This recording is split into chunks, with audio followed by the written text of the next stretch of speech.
Aibowan, Vanakkam. I'm Vioni Dimel.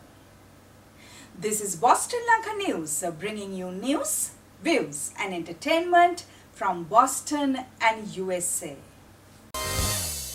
For this edition, we join with Mr. Chandra Jayarathna, former president of the Ceylon Chamber of Commerce and who has been involved in the banking sector and economic development of Sri Lanka in various capacities.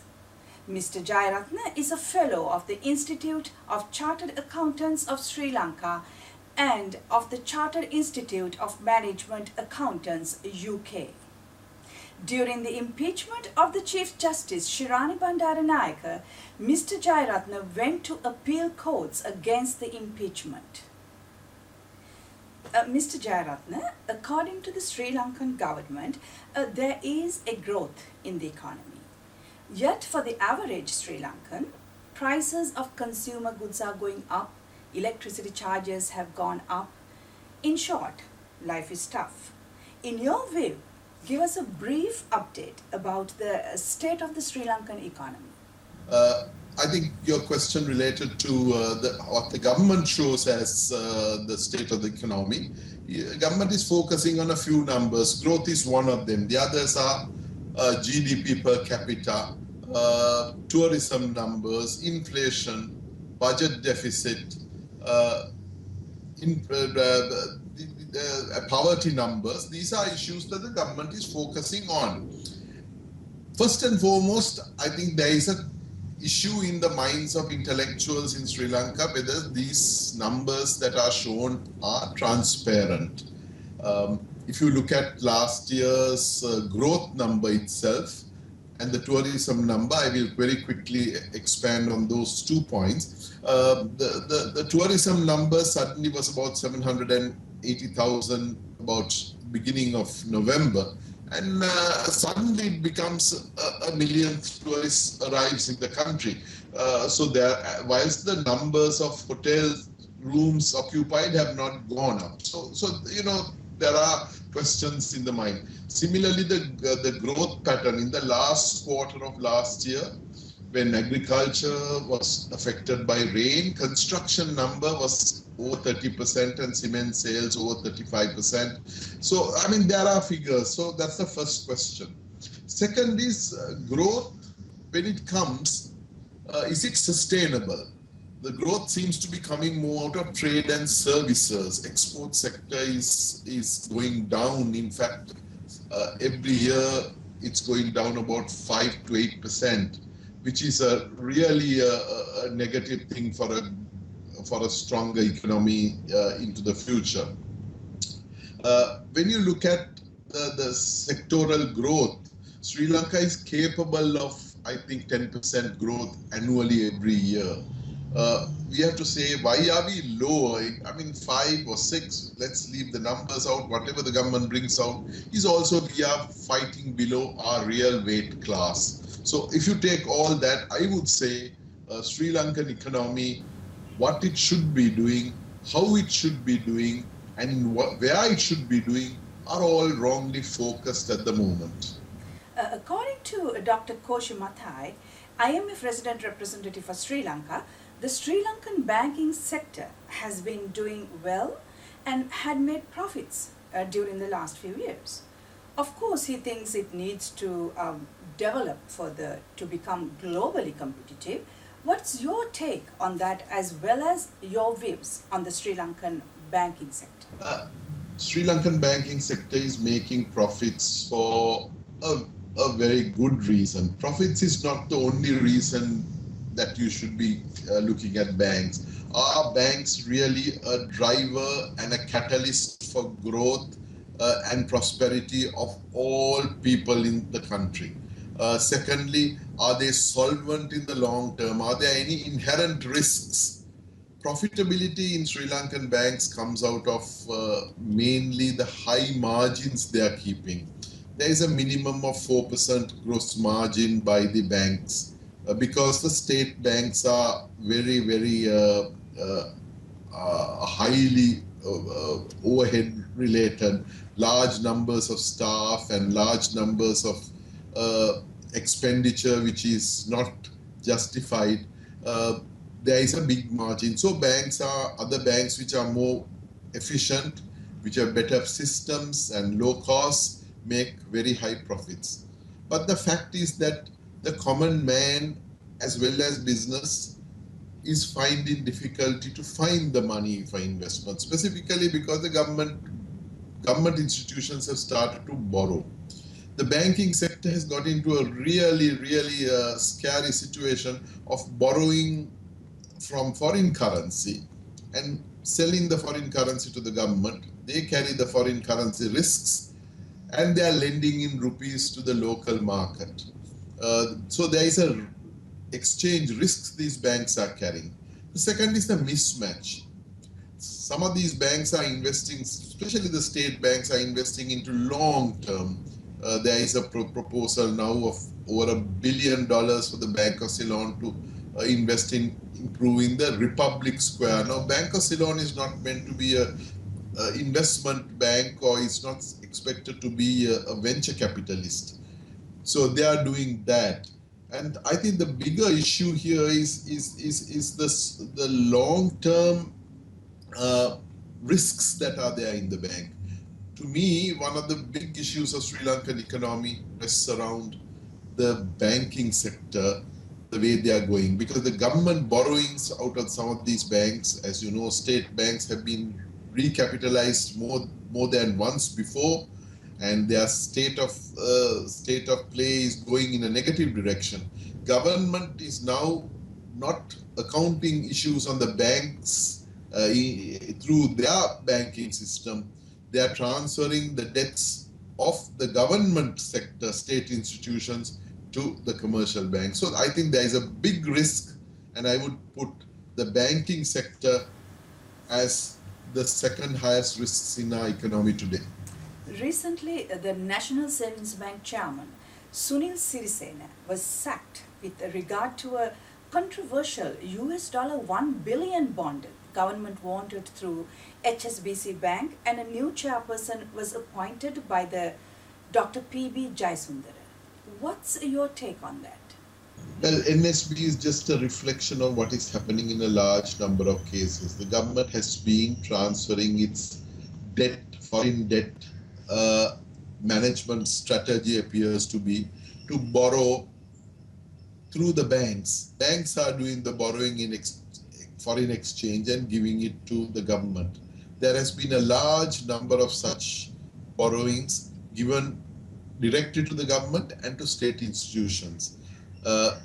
Sri Lankan, UDA and RDA are at the top of these. If you look at the fiscal report, you will find that the government's guarantees are increasing. These are off-balance sheet financing methods the government is using so that non-transparently they can borrow. The state banks like NSB, if you take it, NSB's clients are 17 million people of the country who have accounts. They don't have any foreign currency transactions. They don't lend. They lend for mostly housing, for people to buy land, things like that. Now, why do you need foreign currency? You must generate your monies out of this. When the Parliamentary Consultative Committee, the former chairman you mentioned was asked, he didn't have any answers. His general manager said, we are borrowing this money to give it to government. Now, who's the stake? The stakeholders are carrying this risk. The risks of mismatch of exchange, mismatch of loan portfolios. These are all issues that are, rather than focusing on the issue you raised, in general, I would say the banking sector transparency, banking sector security, banking sector's risks are ever increasing due to the interference and mismanagement of the banks by the state, both state banks as well as private banks being targeted by the government. Do you think the restructuring the state sector enterprises to make them financially self-sufficient should be a top priority for Sri Lanka? What's your views on bailing out loss-making state enterprises like Mihinea or Petroleum Corporation due to its inefficiency and corruption? Well, if you take the last announced figures of 2012, the GDP lost about 2% out of the losses of the state sector enterprises. The most recent report for 2012 is just about to be presented in July, and it is reported that 17 out of the 66 state institutions have made losses last year, and that 80% of the loss has come out of 4 institutions: CEB, CPC, Mihin Lanka, and Sri Lankan. Now, if you take these 4 institutions alone, I think there is a significant risk that is not accounted for on the balance sheets of the government when it looks at it. That is, the banks, commercial banks carry a large amount of debt. If the state guarantees based borrowings of the state banks are included, the country's deficit in financing is much higher than what they are showing. So I would say it is an absolute must that a restructure of all of the state enterprises which are not doing well should be done as a priority, very specifically these 4 items. Now just take the Sri Lankan airline. We have placed orders this year for 13 new planes. Now, when you see that against the American Airlines buying 52 planes, we have bought 13 planes with so fewer destinations in this country. These planes are being bought and financed in a non-transparent way. The losses of the state just out of going to Mattala Airport. I'll give you just one example to show the inefficiency. Mattala Airport has started. The Sri Lankan airline flies into Katunayaka and Mattala. Mattala has 3 or 4 passengers getting in, and it has not even the facility of bunkering in that place. So fuel is taken from Colombo to Mattala and refueling is done. Landing charges are minimal at Mattala to attract them. Now, these are all state enterprises which are really going to play a big part in the risks of the economy. So certainly you are absolutely right. Maybe all the issues, corruption, bad management, interference, and lack of meritocracy, these are all issues that are affecting the state enterprises, and these have been acknowledged by the COPE, which is headed by the government-owned minister. It says that the rule of law and human rights issues have a direct connection to a country's economy, its ability to create wealth and prosperity on a sustainable basis. Do you think Sri Lankan government makes an intentional effort to create that kind of environment to make its economy grow? Really, economic growth to come, we have a savings gap in this country of about 8%. The state can only save about 6%, and all the other savings put together comes to about 14%. So we probably make about 22% is our national savings. We need it to go up to 30-35% if we are to get. So there is a requirement for FDIs of at least 8% every year. That's about $4 billion. Now, to attract these FDIs, we need rule of law and good governance. Good governance in the sense of consistent policies. Now, I think in recent days, the American ambassador at the American Chamber made a very good presentation at which she said that there are 4 issues Sri Lanka must look at if it's to look at trade and investment as a vehicle for development. She said first is intellectual property must be protected. Second, she said we have to have consistency in policy. Third is the application of issues like the takeover, their companies have been taken over under a special expropriation bill. Those are issues that will deter trade and investment. And fourthly, she said, the general rule of law, law enforcement and justice. Now, unfortunately, a minister who stayed at that meeting attacked the American ambassador personally and America personally about how it's trying to destroy Sri Lanka, without saying that these four issues are an issue that the government is going to tackle. So rule of law, good governance, anti-corruption, transparency, these are all issues that are there. Growth, the Sri Lanka lacks a debate at an intellectual level of sustainable growth. What is sustainable growth? So sustainable growth is not just a growth number that they produce. It is the fact of ability to go forward with that kind of growth throughout the foreseeable future.